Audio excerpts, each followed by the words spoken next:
දැන් මට අරුණ කියන්න දැන් කොහොමද ඉදිරි කටයුතු අපි තා කෙටි කාලයක් තියෙන නිසා කොහොමද මොන වගේ සැලසුම් කළා දැන් මේක දරුවන්ගේ විතරක් බෑ මේක සංස්කෘතියක් කරගන්න දෙමව්පිය එකතු වෙන්න ගම එකතු වෙන්න කොහොමද ඉදිරි වැඩ පිළිවෙල? ඔව් අපි හොරසන් පාසලේ ඉදිරිය පිළිබඳව අපි ප්ලෑන් එකක් තියෙනවා ඇත්තටම ඒත් ගැටලුවක් තියෙනවා අපි සැලසුම් වලට යන්න අපිට නිශ්චිත අරමුදලක් නැහැ තාම. ඒක තමයි තියෙන ගැටලුව අපිට ඉදිරි අවුරුදු දෙකකට හෝ නිශ්චිතව අරමුදල් ලැබෙන ක්‍රමයක් තියෙනවා. මම හිතනවා ගොඩක් වටිනවා මේ ඉදිරි ICT අපේ ප්‍රෝග්‍රෑම් එක ඩෙවලොප් කරගන්න. මම හිතනවා දැන් වන්දි වැඩ පිළිවෙලක් තියෙනව නේද මේ ගමේ හැම කෙනෙකුටම පරිගණකයක් ලබා ගන්න විදිහේ වැඩ පිළිවෙලක් මට කෙටියෙන් කියන්න අපිට. ඔව් දැන් මෙතන මම හිතන්නේ අපේ පරිගණක මේ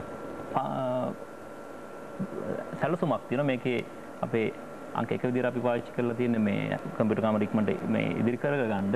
ඊට පස්සේ අපි මේක අවශ්‍ය උපකරණ ටික ඔක්කොම ලබා ගන්න.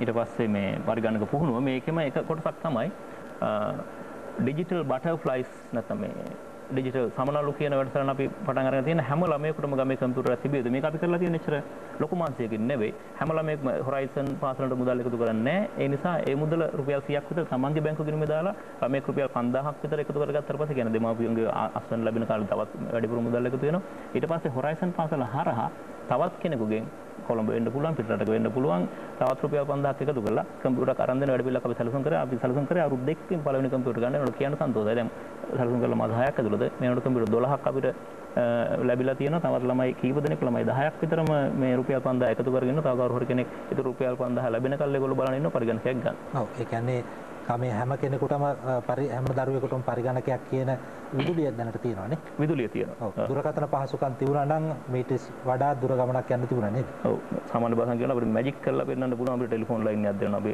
රජෙන් ඉල්ලන්නේ එච්චරයි. ඔව්